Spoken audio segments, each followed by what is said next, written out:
Muy buenos días a todos, a todas, bienvenidos, bienvenidas a esta nueva edición del Cohete a la Luna Radio, último domingo del mes de julio.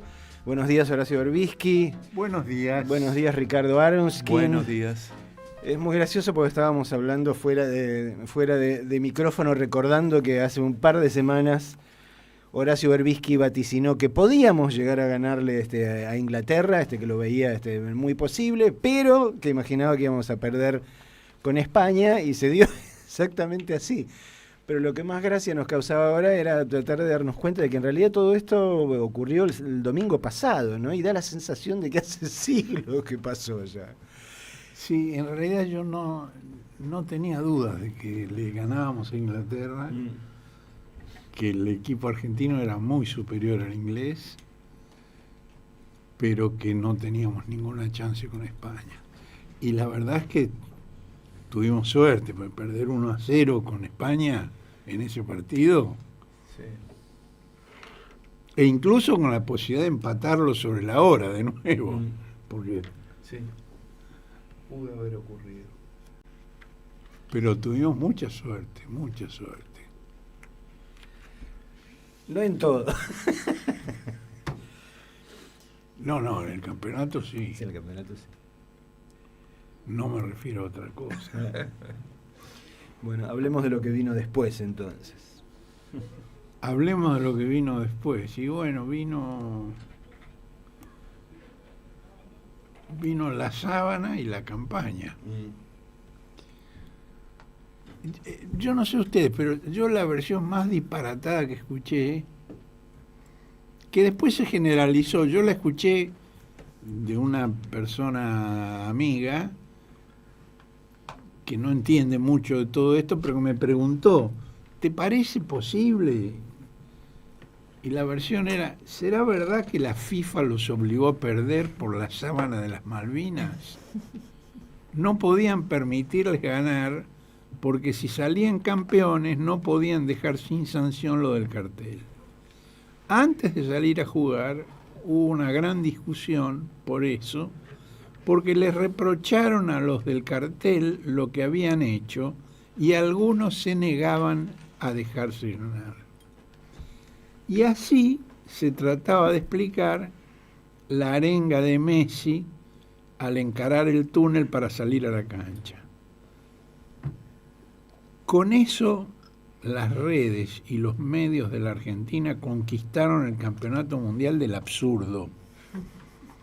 El diario español El Mundo afirmó que la amenaza fue excluir a la Argentina de los próximos 2 mundiales y que por eso no se dieron a conocer tampoco los partes médicos del Cuti Romero y de Licha Martínez. Implícitamente afirma que no estaban lesionados, que los sacaron para facilitar la victoria española.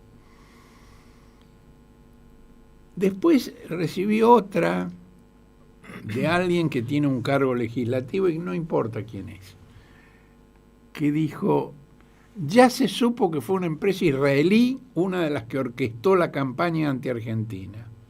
De entrada no entendí por qué, si Milei está en lacayo del genocida Netanyahu. Hoy entendí, es para que el mundo nos odie y sea más fácil quedarse con la Patagonia y hacernos lo mismo que a Palestina. Bueno, los delirios necesitan alguna base fáctica para propagarse. Y esa regla, en este caso, se cumple.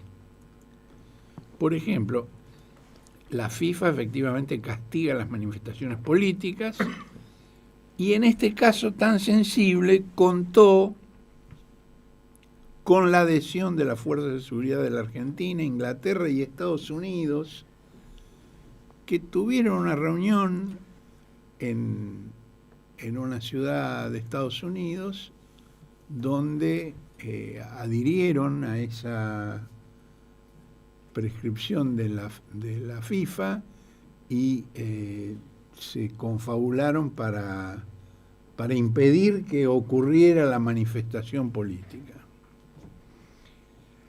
Y hay un antecedente en el Mundial 1990, que es el otro Mundial donde la Argentina salió segunda después de haber sido campeona en el anterior. Es el mismo esquema. Bueno, allí la Argentina eliminó a Italia en las semifinales.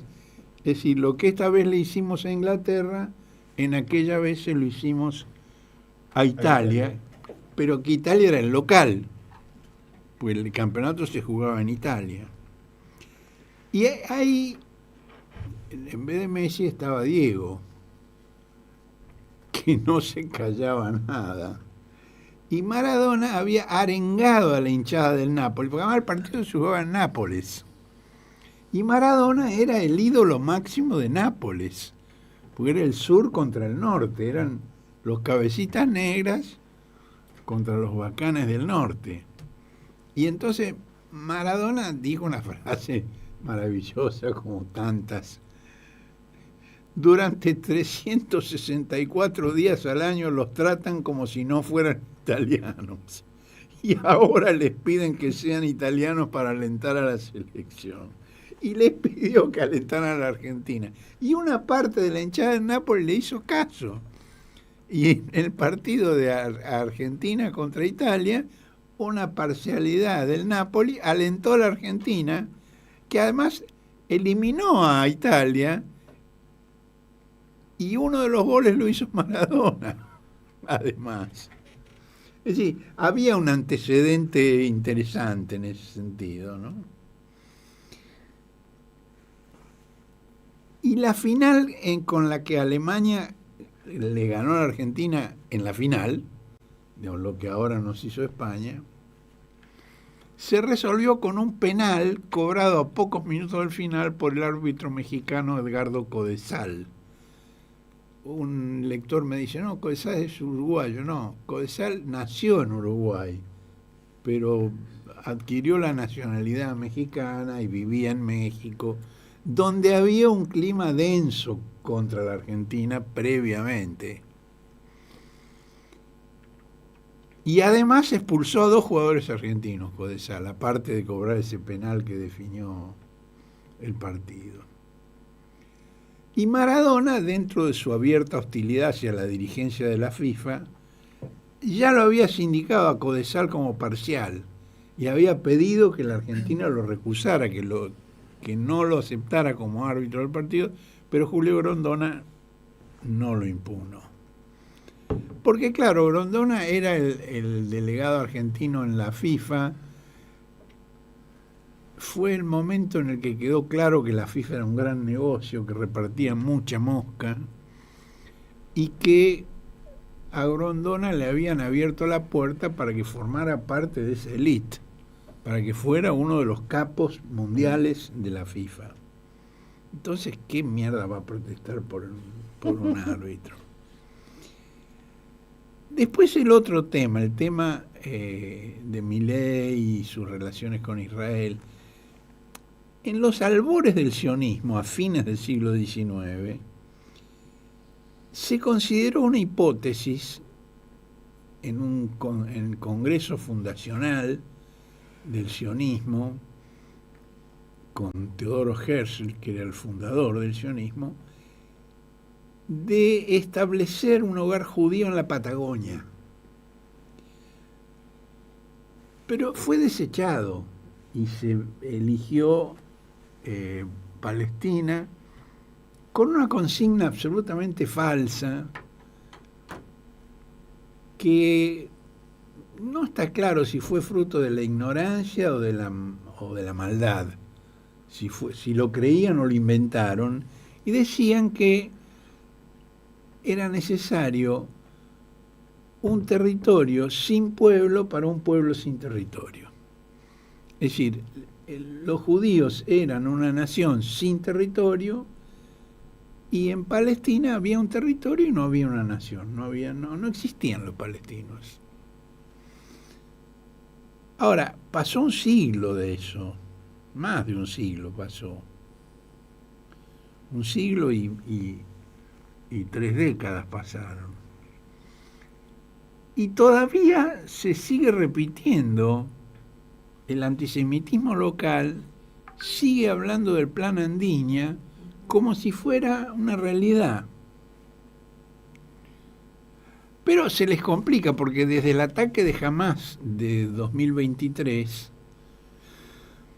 ataque terrorista de Hamás, que mataron mucha gente, secuestraron mucha gente, incendiaron viviendas, es decir, un ataque militarizado contra población civil. El gobierno ultraderechista de Israel está intensificando la limpieza étnica, pero esa limpieza étnica no comenzó a raíz del ataque criminal de Hamás, sino que comenzó en 1948 con la Nakba. La Nakba es la palabra en árabe que quiere decir la catástrofe, que fue lo que el flamante Estado de Israel le hizo a los habitantes palestinos. Así como los judíos recordamos las matanzas del nazismo con la palabra de holocausto, los palestinos recuerdan la expulsión violenta como la Nakba.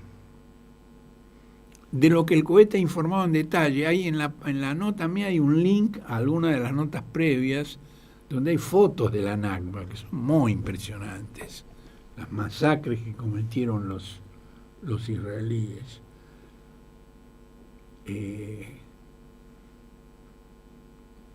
Tiroteaban las casas donde estaba la gente refugiada y después les prendían fuego con la gente adentro.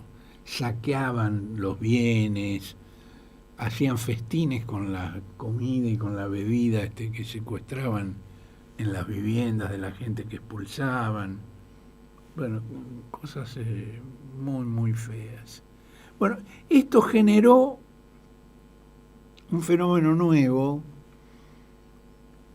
que yo llamo un animal mitológico, que es al mismo tiempo sionista y antisemita. El objetivo de desplazar hacia los países árabes vecinos a la población palestina ahora es inocultable y proclamado en forma abierta por la parte del gabinete israelí sin cuyo apoyo Netanyahu perdería el poder. Y las principales organizaciones de derechos humanos del mundo, que son Amnesty International y Human Rights Watch, publicaron sendas investigaciones en las que califican la práctica del sionismo contra los palestinos como de apartheid. El gobierno argentino de los hermanos Milei es solidario con estos objetivos criminales cuando hasta Estados Unidos y en su propia población judía de Estados Unidos se manifiestan dudas y críticas al apoyo de Trump. En marzo de este año, la Unión Africana presentó un proyecto de resolución en la Asamblea General de Naciones Unidas que declaró como un crimen de lesa humanidad la esclavitud de africanos secuestrados y vendidos como ganado humano. Y reclamaba disculpas y reparaciones. Este tema fue un tema muy importante en Estados Unidos hace una década, cuando surge lo que en definitiva se llama el woke. Hoy el woke es un sinónimo general de progresismo, pero en aquel momento cuando nació woke era darse cuenta, era tomar conciencia, ¿de qué? De la esclavitud y de los males de la esclavitud. El punto nodal de esto era la esclavitud. Después se generalizó. Bueno, esa propuesta de la Unión Africana tuvo 123 países que la aprobaron en la Asamblea General de Naciones Unidas y 52 abstenciones. Pero solo hubo 3 votos en contra. Uno obviamente de Israel, otro obviamente de Estados Unidos y otro, para nada, obviamente, la Argentina, que abandonó una tradición diplomática que venía, digamos, desde que existe Israel y desde que existe el conflicto israelo-palestino. Y por supuesto la esclavitud. Yo conozco bien ese fenómeno porque hace 40 años un novato periodista me entrevistó y usó como título una frase que yo dije en la entrevista, que es: porque soy judío, no soy sionista. Cosa que puedo repetir y agravar hoy, porque desde entonces cada gobierno israelí se ha inclinado más a la derecha que el anterior, y un fanático religioso sionista asesinó al único primer ministro que firmó la paz con Palestina sobre la base de 2 estados. En Mendoza, la vicegobernadora Procas, Eve Casado, llamó a la selección francesa los africanos. El embajador francés en la Argentina la declaró persona no grata, decidió excluirla de cualquier actividad de la embajada y reclamó que pidiera disculpas. El que pidió disculpas fue el gobernador radical Alfredo Cornejo, pero la vicegobernadora Procas insistió en su agresión. Ante una pregunta periodística sobre una hipotética presión recibida en la delegación y un posible conflicto interno, es decir, la versión del comienzo, el técnico Lionel Scaloni fue categórico: no puedo creer lo que me están preguntando. Ya creo que nos estamos yendo para cualquier lado, chicos, de verdad. Y ningún jugador expresó lo contrario. Es decir, la desmentida de Scaloni fue categórica. La frase de Messi en el túnel se refería que se publicó incompleta. Después del escándalo que se armó, la FIFA entregó la versión completa, que se difundió también, pero lo que se difundió inicialmente fue una mínima síntesis. Y vamos, muchachos, que fue después de las victorias. Sí, se refería, quedó claro en la versión completa que se refería a las victorias, a las reacciones contra la Argentina después de las victorias agónicas ante Egipto e Inglaterra. Claro, un gobierno que apoya el genocidio, la masacre israelí contra los palestinos, que derrota a Egipto en la forma en que derrotó a Egipto, es decir, hubo un gol anulado a Egipto. Uno puede opinar si estuvo bien anulado o estuvo mal anulado. Yo creo que estuvo bien anulado, pero vos podés opinar que estuvo mal anulado. Pero, digamos, sumando la posición del gobierno argentino ante la situación en Medio Oriente y haberle ganado a Egipto, que faltando 12 minutos ganaba 2-0 y perdió 3-2, hay sustancia ahí. Y además el entrenador de Egipto es un militante político conocido que hizo un gesto que está en un glosario de lenguaje de señas de la FIFA para denunciar muestras de racismo, que consiste en cruzar los puños por delante de la cara, como si te fueran a poner unas esposas. Entonces, todo eso contribuyó. Ahora, lo que Messi dijo fue: vamos, muchachos, tranquilidad, gente, tranquilidad. Lo principal, estemos tranquilos. Pensemos en jugar nomás, Tranquilidad, olvidémonos de todo, solo juguemos, pensemos en jugar nomás, en jugar, dale. Jonathan Goldfarb, que oculta su judaísmo tras el seudónimo Joni Viale, difundió en la radio Rivadavia la versión completamente falsa, pero la difundió, yo lo escuché, no sé si ustedes lo escucharon. Sí, sí. Lo sé de una primerísima fuente. Fue y empezó a dar detalles de algo que nunca ocurrió, y que es que el Federal Bureau of Investigations de Estados Unidos, es decir, la policía, el FBI norteamericano, había retenido en el aeropuerto al presidente de la AFA, Chiqui Tapia, y le había secuestrado teléfonos y aparatos electrónicos. Nunca ocurrió, pero se difundió en todos los medios argentinos, no en todos, pero en los más en los medios comerciales más importantes, como si fuera, digamos, la noticia del día. Ahora, yo digo, ¿es sorprendente todo esto? Yo creo que no. Pues la acusación de racismo contra la Argentina, que incluye jugadores, dirigentes, técnicos, públicos, no debería haber sorprendido como lo hizo, porque había antecedentes frescos. Por ejemplo, en noviembre del año 20, hace 6 años, un amigo del internacional uruguayo Edinson Cavani en ese momento jugaba en el Manchester United, respondió cariñosamente en las redes antisociales a la felicitación de un amigo y le contestó en las redes: gracias, negrito. Tío, como si yo te digo gracias, Marce, gracias, Lulú, gracias, Luca, porque me dijiste algo lindo.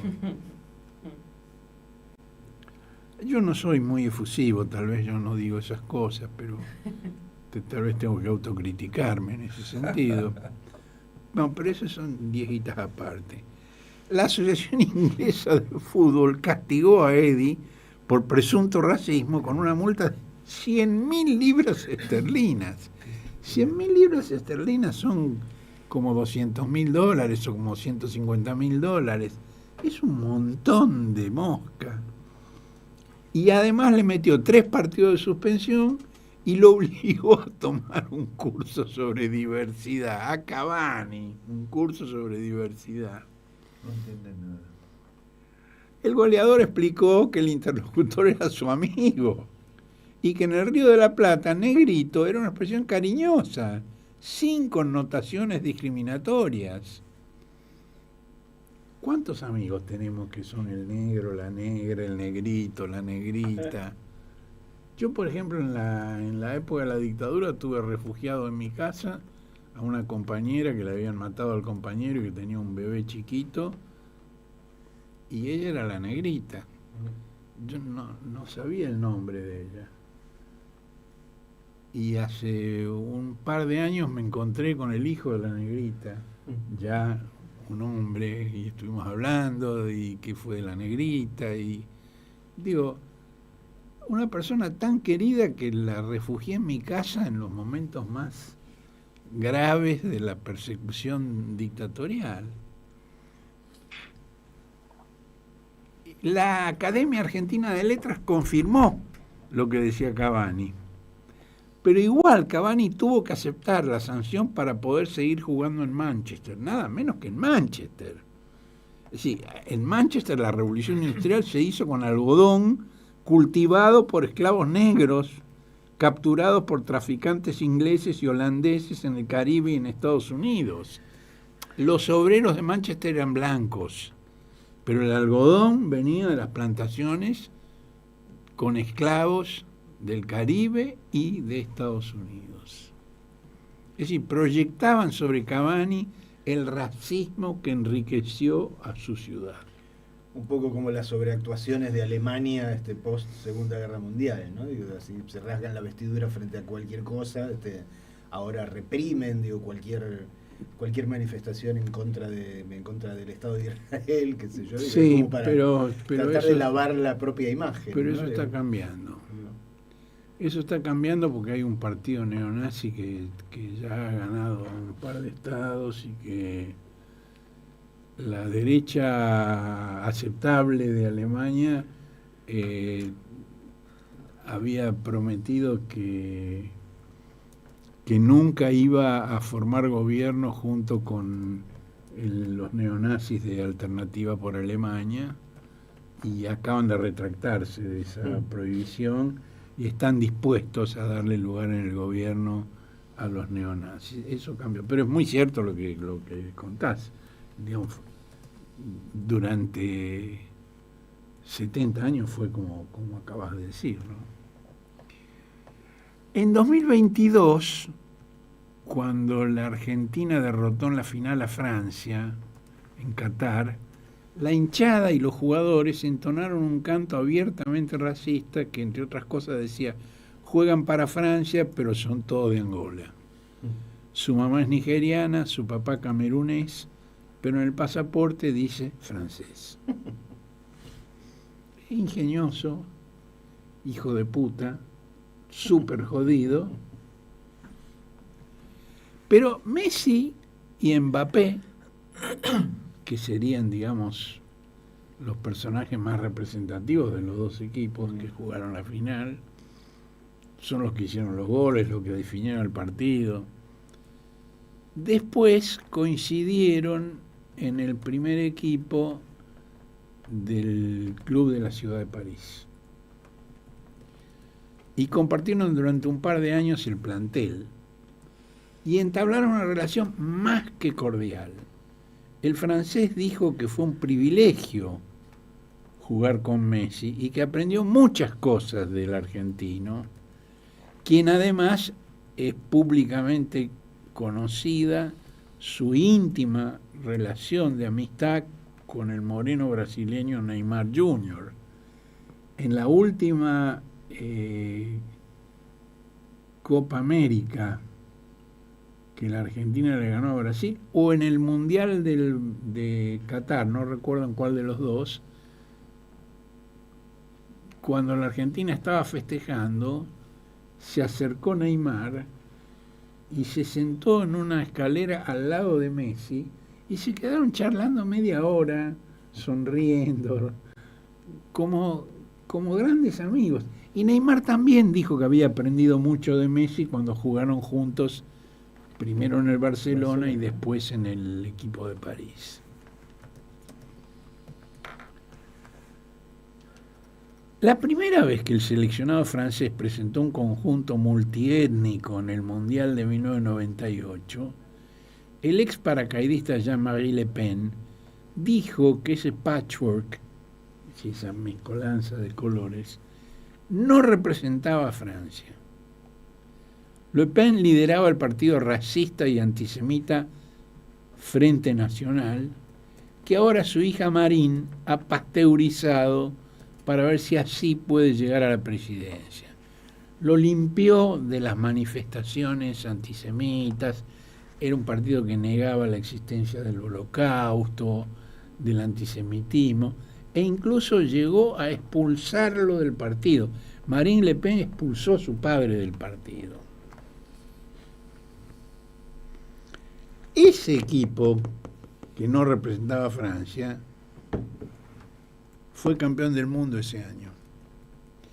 Y desde entonces Francia es una potencia futbolística.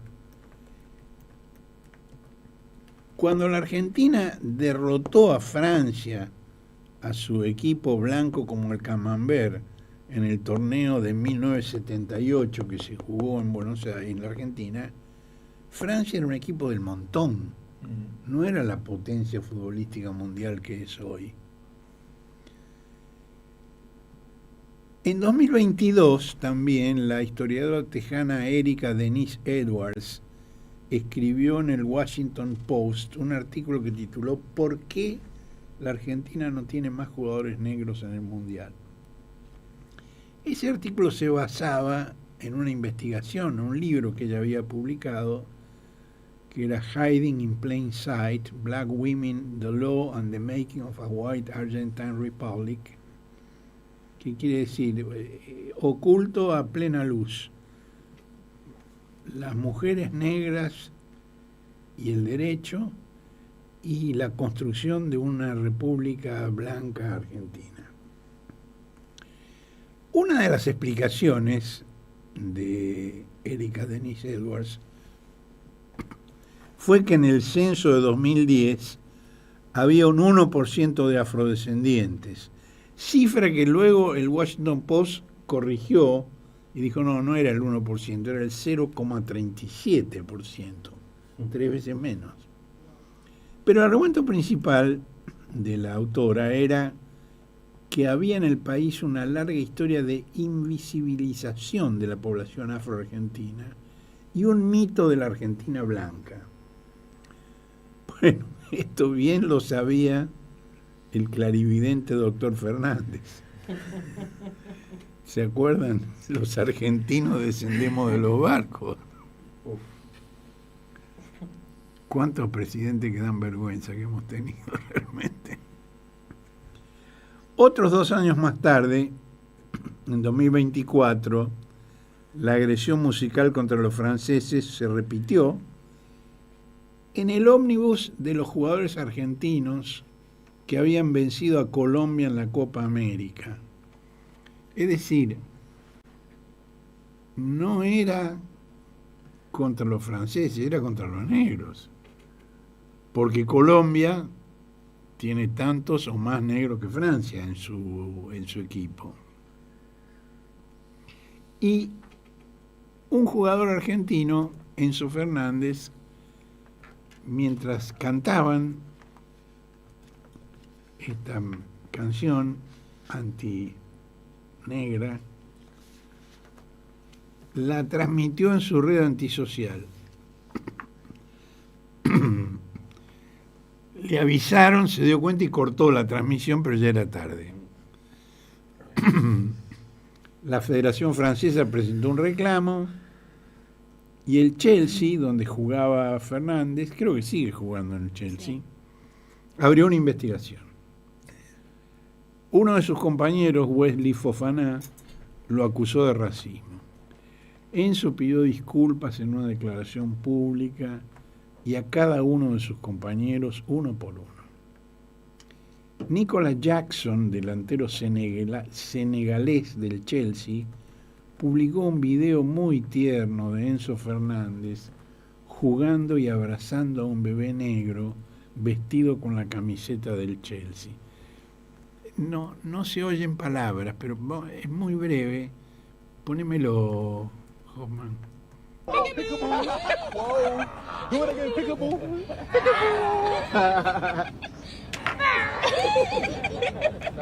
Peekaboo. All right, give him a high five. Give him a high. El juego es que están el bebé, un nene de 1 año y algo, está paradito enfrente de Fernández, que está en cuclillas frente al nene para estar a la misma altura. Y entonces Fernández se tapa los ojos y dice algo, y cuando se lo destapa, el nene larga esa risotada que oímos y se tapa él los ojos. Y repiten ese juego, es una ternura ese juego. Bueno, Jackson, el que había subido este video, también subió un puño negro, un puño blanco y un corazón entre ambos. Hasta Fofana, después de un diálogo frente a frente con el acusado, declaró que Enzo no era racista. Y el episodio terminó sin sanciones y con Fernández como vicecapitán del equipo. Ahí se tramitó bien. Y en todo caso, digamos, forma parte del racismo por estupidez, del racismo por ignorancia, del racismo como un cantito de cancha. Y la forma en que se tramitó ayuda a que se tome conciencia de eso y que se corrija. Todos recuerdan también la foto de Messi a sus 20 años bañando al bebé Lamine Yamal para una campaña de UNICEF. Yamal tiene Y Messi tenía creo que 19, 20 19 años sí. y el bebé tenía un año, no tenía un año todavía. Bueno, ahora aquí apareció un original que se llama Tinelli, un apellido italiano, que dijo que no es Yamal, que es falsa la foto. Bueno, las manías conspiranoicas son mundiales, digamos, siempre hay un idiota que... Al terminar el partido final, Yamal y Messi se abrazaron. Para el Mundial que acaba de concluir, la FIFA sancionó una regla que castiga con la expulsión a un futbolista que para hablar con un rival se tapa la boca. Ustedes vieron que se ha generalizado en los últimos años en todo el mundo que los jugadores cuando hablan entre sí se tapan la boca. Que es relativamente lógico eso, porque esto acompaña la proliferación de cámaras. Hay decenas o centenares de cámaras en un partido que no hay detalle de algo que haya ocurrido que no pueda ser registrado. Pero, digamos, la FIFA, digamos, toma eso como si cada vez que alguien se tapa la boca está diciendo alguna porquería racista. O insulto directamente. O insultos. Sí, no, pero la FIFA lo plantea por el racismo. Y en el Mundial se le aplicó al paraguayo Miguel Almirón durante el partido con Turquía y lo expulsaron. Roja directa. Y te digo que no es por insulto, sino por racismo, porque fue establecida esta norma a raíz de una denuncia del brasileño Vinicius Junior contra el argentino Gianluca Prestiani, porque Vini dijo que Prestiani lo llamó mono. Vini es el jugador que más insultos racistas ha recibido o que más ha denunciado en la Liga Española, donde representa al Real Madrid, es decir, a la Casa Blanca. El negro Vini es la gran figura de la Casa Blanca. Autorización para reírse. Incluso se ha castigado con penas de cárcel a algunos de los agresores contra Vini. En la final del domingo pasado, Messi pidió que se le aplicara la cláusula a Marc Cucurella. Cucurella es el español flaquito que tiene el pelo... Que parece uno de los jugadores del metegol de la película de Campanella. No, esa no la conozco. Pero tiene un pelo larguísimo, totalmente enrulado. Es muy buen jugador, por otra parte. Entonces Messi le pidió al árbitro que lo expulsara, porque fue muy evidente que Cucurella se acercó a Messi y se tapó la boca para hablar con Messi. Se lo veía de espaldas a Cucurella en la toma, pero era evidente que le estaba diciendo algo y se tapaba la boca para decirse. Ahora, no me imagino qué cosa racista le puede haber dicho Cucurella a Messi, que son igualmente blancos los dos. Sí, pero Messi en general no tiene esa actitud, no lo hemos visto levantando la mano para denunciar. No, pero no creo que haya sido por racismo. No sé. ¿Y Cucurella qué le dijo a Messi? Negro de mierda. No es verosímil. Y además justamente lo que están señalando que la selección argentina no tiene negros. Pero bueno, el sudaca y todas esas cosas siguen existiendo, ¿no? Sí, pero no hay expulsión directa por sudaca. Hay expulsión directa por racismo. Bueno. El árbitro esloveno no le dio ni 5 de atención a lo que pedía Messi. Ahora, las redes antisociales hicieron su trabajo con la eficiencia habitual. De modo que el modelo más exitoso del crisol de razas, que es la Argentina, se despertó convertido en el país más racista del mundo. E incluso hubo algunas agresiones físicas contra jóvenes que vestían la camiseta albiceleste en lugares públicos de España.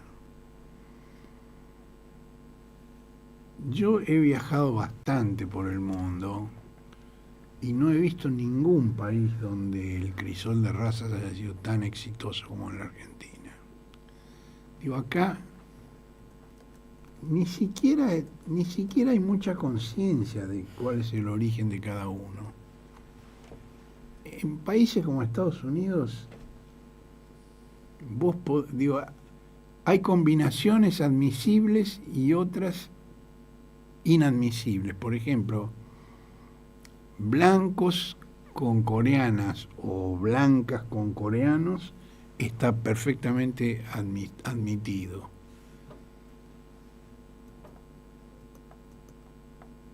Negros con blancas pasa, pero a la inversa te matan directamente. Un negro con una blanca es considerado un crimen. Ya no legalmente, en una época era legalmente así. Y hay todavía estados que prohíben los matrimonios interraciales. ¿En Estados Unidos? Sí, todavía. No lo puedo creer. Ah, todavía.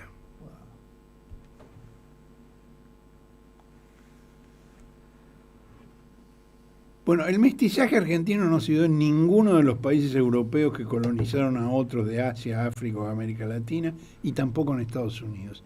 Entonces, ¿por qué tantos cargos y tan feroces sobre nuestro país? Esa es la pregunta que se generalizó. Una interpretación plausible es la política internacional del gobierno argentino, alineado con lo peor del mundo.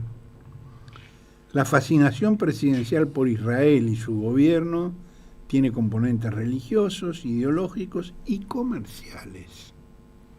La adquisición de parafernalia bélica y policial a empresas israelíes, que comenzó durante el gobierno de Macri a gran escala, pero que tuvo un primer capítulo durante la dictadura, y la importación de las tácticas brutales que se emplean contra la población palestina producen milagros que tienen pendiente una explicación. Hay uno al cual nos hemos referido varias veces y no me cansaré de hacerlo hasta conseguir la explicación. ¿Cómo es posible que el actual representante de las empresas que producen esas armas y producen diversas aplicaciones de espionaje y de inteligencia sea la misma persona que hace medio siglo organizó el entrenamiento de grupos numerosos de montoneros en Siria y en Líbano y compartió con la Organización para la Liberación de Palestina la fabricación de explosivos que la OLP usaba contra los ocupantes israelíes y montoneros contra la dictadura argentina, y que su adlátere de entonces sea ahora la vanguardia de la represión contra las movilizaciones populares en la Argentina. La mudanza de las convicciones es habitual. El caso de Bergoglio es clarísimo en ese sentido. Y hay miles de ejemplos de personas que pensaban una cosa y cambiaron de idea, o porque cambió la situación, o porque cambiaron ellos, o por mil razones posibles. Y el trasvasamiento, por ejemplo, en Estados Unidos ha habido un trasvasamiento del trotskismo extremo al neoliberalismo Y a los neocons. y a los neoconservadores. Sí. Algunas de las figuras más notables de los neocon vienen del trotskismo en Estados Unidos.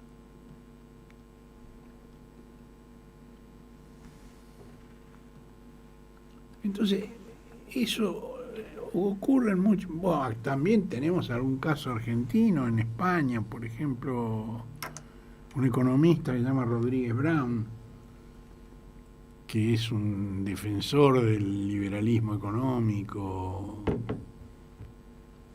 y del liberalismo a secas, tipo Pilar Rajola. Era montonero y se exilió. Vive en España, gana premios en liberalismo.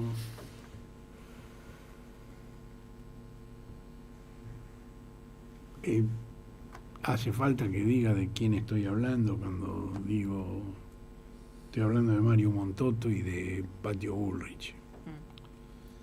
Por las dudas que alguien no lo captó.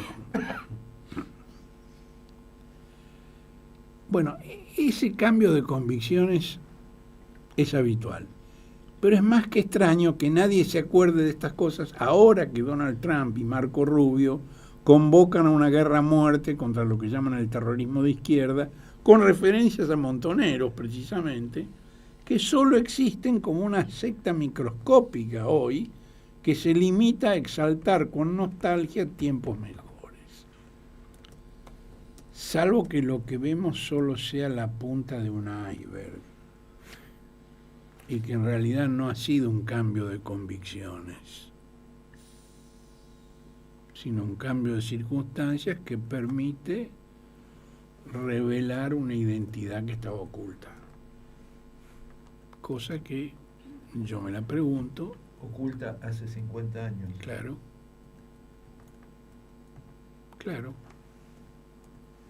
La famosa infiltración. Digo, siempre se ha acusado de ser un infiltrado a Firmenich. Yo nunca creí que eso fuera cierto.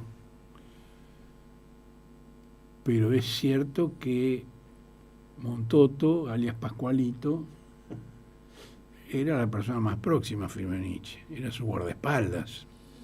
Era un gran fierrero, el instructor de fierros. Es uno de los que organizó la contraofensiva. Hicieron una reunión en un teatro donde los que estaban dispuestos a participar en la contraofensiva se anotaban en una lista, en un teatro. Por eso yo me pregunto, ¿cambió de convicciones? ¿Cambió de bando? Bueno, se agradece cualquier información al respecto porque creo que es importante esclarecer eso. Tampoco es casualidad que Milei cultive la relación con Elon Musk y que Peter Thiel haya instalado su residencia principal en Buenos Aires. Parte de la prensa local ha descubierto que los aliados israelíes de Milei presionan a Estados Unidos para que favorezca la devolución a la Argentina de las Islas Malvinas. Como recompensa, Milei castiga a Gran Bretaña por no sumarse a las agresiones israelo-estadounidenses contra Irán. Pero el cohete documentó que esto comenzó antes del gobierno de Milei en la Argentina. Y creo que también del de Trump en Estados Unidos. A Washington le apetecería ocupar el sitio inglés en la base militar de las Malvinas, pero es imposible que Londres lo consienta. En cambio, era previsible que los ideólogos y propagandistas libertarios, como Agustín Laje, Daniel Parissini, alias Gordo Dan, y John Doe, que es también un alias. John Doe es el nombre que se usa en Estados Unidos para referirse a un desconocido, a alguien Un que no nene. sabe el nombre, Exacto. un nene.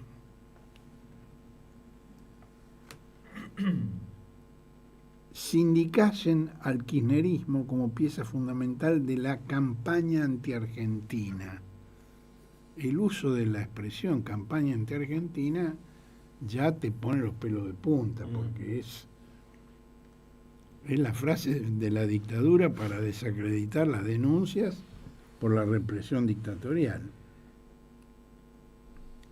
Según Laje, validaron el wokismo que hoy nos acusa de racistas, promovieron la idea de que los jugadores eran desclasados, fomentaron el odio contra Messi y alimentaron desde la propia Argentina la mentira de que la selección ganaba gracias a los árbitros y a los favores de la FIFA. Hasta la pintoresca Lilia Lemoine puso su toque de involuntario humor. Cree que el racismo empezó en África y que no se le puede cargar al hombre blanco occidental, que todo es culpa del soviet. Lilia Lemoine, si no existiera, habría que inventarla. Es un personaje extraordinario. A mí me encanta. Bastaron pocos días para que comenzaran las explicaciones y los pedidos de disculpas por parte de personalidades que habían dicho o que les habían atribuido alguna barbaridad. Patti Smith, Rosalía, Javier Bardem, entre ellos. Dije que me parece injusto que debido a las actitudes de Milei del apoyo incondicional y a veces muy orgulloso que ha demostrado por el criminal de guerra Netanyahu, mucha gente apoya al equipo contrario, aclaró Bardem. Me parece injusto. Es decir, todo lo contrario de lo que le atribuyeron. Nunca dije ni diría que la Argentina es un país xenófobo o racista. Eso nunca salió de mi boca y nunca saldrá, porque yo por la Argentina no tengo más que mucho cariño, mucho respeto, mucha gratitud y mucha admiración. Y no lo dijo, pero además tuvo hasta hace pocos meses un concuñado, porque su esposa, Penélope Cruz, tiene un hermano que estaba casado con la actriz argentina Eva de Dominicis, que se separaron hace pocos meses. Y agrega Bardem, la Argentina es una inspiración para mucha gente en mi país por el proceso que se hizo de reparación para traer justicia a las víctimas de la dictadura. Un proceso de reparación que en mi país no se hizo desgraciadamente. Es decir, la famosa campaña tiene algunos puntos verdaderamente flojos. Nada fue más asombroso que la sentencia del actor Samuel Jackson, que llamó a la Argentina el país más racista del mundo. En este caso es evidente la asociación de nuestro país con Trump, a quien en la revista Rolling Stone del 20 de junio de 2023 Jackson execró por su racismo. Que el actor de Pulp Fiction caiga con tanta facilidad en las redes de la desinformación es una advertencia sobre lo que puede esperarse para la próxima campaña electoral. Hay que tenerlo en cuenta. Si cae una persona tan bien informada como Samuel Jackson y tan activista, tan militante contra el racismo, siempre preciso con los datos, Rosendo Fraga minimizó el fenómeno. Es decir, él no va a discutir si hay campaña o no hay campaña. Él dice, solo ocurrió en países occidentales, que en total no tienen más del 15% de la población mundial. En cambio, no penetró en los 3.325 millones de habitantes de China, Bangladesh, India y Pakistán, donde es enorme la popularidad de Messi y la simpatía por la Argentina. Pero incluso en España, esto ya no lo dice Fraga, María Becerra fue aclamada el jueves, hace 72 horas, o 96 horas, cuando hizo flamear una bandera argentina en un show. Es decir, que tampoco es tan generalizado, tan...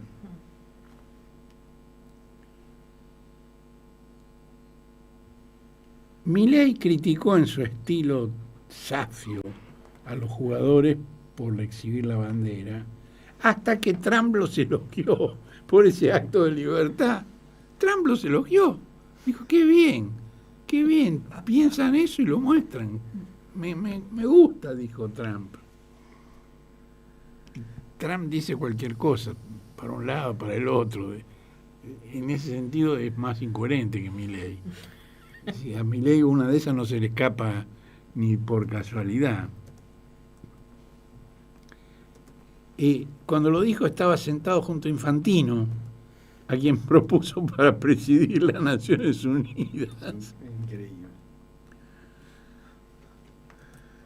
Entonces, Milei viró a la obsecuencia y les ofreció a los jugadores la Casa Rosada, vacía de gobernantes y de funcionarios, para que festejaran. Y con escasa comprensión de los roles de cada uno, explicó que Scaloni y sus jugadores decidirían cuándo y cómo hacerlo. Cosechó la misma negativa que el doctor Fernández hace 4 años. Messi ni siquiera llegó a Buenos Aires en el avión de la comitiva. Voló directamente a Rosario en su propia aeronave. La sección humorística del diario deportivo Olé del Grupo Clarín desmontó los argumentos de la conspiración intergaláctica, como la llamó. Para evitar confusiones, su columnista Diego Macías comenzó por reconocer que España jugó mucho mejor y ganó la final en forma inobjetable. Recién entonces enumeró los irrefutables argumentos del complot. Algunos de ellos. Madonna subió a su show a Ronaldo y Ronaldinho porque hubiera sido too much 2 cracks españoles. Para disimular, Lamine Yamal recibió órdenes claras y precisas. Regalale la pelota al arquero rival si tenés un par de mano a mano y perdé 9 de 10 contra Tagliafico. El FBI y la CIA le entregaron al Dibu Martínez una botella que tenía pegado un machete con la data de dónde iría cada remate español. En el tiro 20 estaba previsto que dudara en salir a romper en el área chica. Todo calculado. El árbitro sabía que no debía sacar la roja al inicio porque la Argentina se hizo fuerte en los últimos tramos de los partidos. Podría haber cargado a varios con amarillas, pero esperó y esperó hasta que le guiñó el ojo a Enzo Fernández. El argentino fue, revoleó a Cubarsí casi para roja directa y así la selección se quedó con uno menos.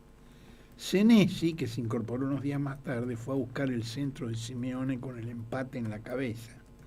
Cubarsí tenía toda la data.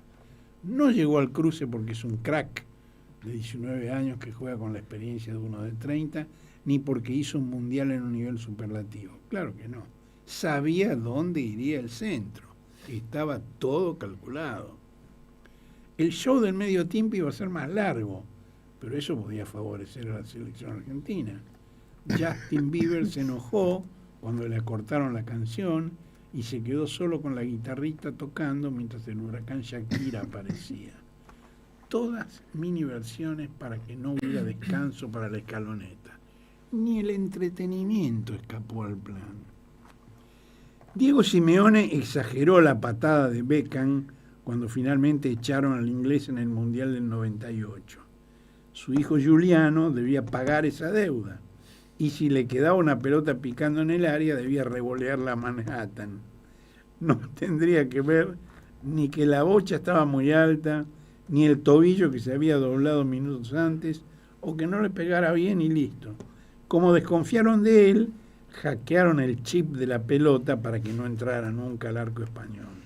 La tecnología también hizo su aporte. Scaloni no podría zafar de las presiones, por eso descartó a Lautaro, que venía de ser clave en las levantadas con Inglaterra y Egipto. Todo estaba escrito. El cierre debía ser creíble. Ayala practicó el día previo el correctivo a Olmo. Paredes probó con varios cómo agarrar del cuello a García. Molina sabía bien en qué momento desencajarse a los empujones. Trump había pedido alguna escena de partido de hockey sobre hielo, bien tumultuosa. El espectáculo tenía que cerrar bien alto. Las lágrimas de Messi no tienen que ver con su último partido en un mundial con su selección. No cuentan los 50 días concentrados sin estar cerca de los suyos en momentos de dolor. No tiene que ver con su corazón tan amateur como competitivo. No se quedó inmóvil mirando a su gente desolado y sin consuelo, sino que le dio la espalda al poder que le hizo perder adrede una final de la Copa del Mundo. Obviamente. Quien tomó el tema con la mayor seriedad fue el cura católico en Opción por los Pobres, Eduardo de la Serna, cosa que yo no vi publicado en ningún lado, cuyo escrito comenzó por descalificar, yo no vi, no quiero decir que no se haya publicado, porque el escrito de la Serna comenzó por descalificar la supuesta campaña anti-argentina y comienza refiriéndose a los chistes sobre argentinos. El mejor negocio del mundo es comprar un argentino por lo que vale y venderlo por lo que él dice que vale. Un argentino se suicida tirándose de su ego hacia la realidad. Cuando hay una tormenta con relámpagos, los argentinos sonríen porque creen que Dios les está sacando fotos. Afirma que hay muchos argentinos que son realmente así y alude a un hombre de la cultura porteña que no identifica, que sostenía que si no fuera por Buenos Aires, la Argentina sería América Latina. Pero también le consta de la Serna que hay muchísimos argentinos que no se parecen en nada a ese estereotipo. Esa otra Argentina, además, es mayoritaria. Pero los argentinos que viajan al exterior no son los pobres, los campesinos, los indígenas, los villeros, los de los barrios populares. Sería falso ignorarlo. Cuando se habla de los argentinos, se habla de aquellos sujetos detestables. Todavía no hace tanto del caso de esta abogada argentina que en Brasil la detuvieron por lo mismo, ¿no? Claro, claro. Sí, y cuando le habían dado la libertad repitió el gesto. De la Serna recuerda que la dictadura cívico-militar con bendición eclesiástica hablaba de la campaña anti-argentina en el exterior, la cual no era ni más ni menos que un reflejo de la verdad de lo que estaba ocurriendo en la noche oscura de la dictadura. Por lo tanto, más que hablar desde una posición victimal, dice, de cómo no nos quieren tales o cuales, sería sensato pensar de qué argentinos están hablando, porque al menos en mi caso no tengo la menor disposición a defender ese modo de ser. Nada de esto quita que muchos, particularmente en Europa, no parecen tener demasiada autoridad para hablar de racismo, colonialismo o aires de superioridad. Los que hablan de los latinoamericanos como sudacas, por ejemplo, no parecen dechados de tolerancia y solidaridad. Los países que han colonizado medio mundo tampoco, pero es bastante insensato hablar de los ciudadanos de un país e ignorar que hay en ellos otros muy diferentes. Personalmente creo que así como hay una grieta que divide dos Argentinas muy distintas, casi antagónicas, no es difícil de entender que pueda ocurrir lo mismo en otras localidades. Además de todo, es bastante sensato saber que una cosa es la crítica destructiva y otra cosa es la burla, habitual, por ejemplo, después de un partido de fútbol. Más que enojarnos, añade de la Serna, sería sensato mostrar con todas nuestras posibilidades y capacidades que hay otra Argentina muy distinta que esa que un grupo bastante detestable muestra al mundo. Es ignorante desconocer que hay una Argentina que se ha visto siempre reflejada en Europa y otra Argentina que se ha sentido siempre latinoamericana. Concluye que se siente ofendido, discriminado y rechazado si hablan críticamente de la segunda, pero que coincide si se refieren a la primera.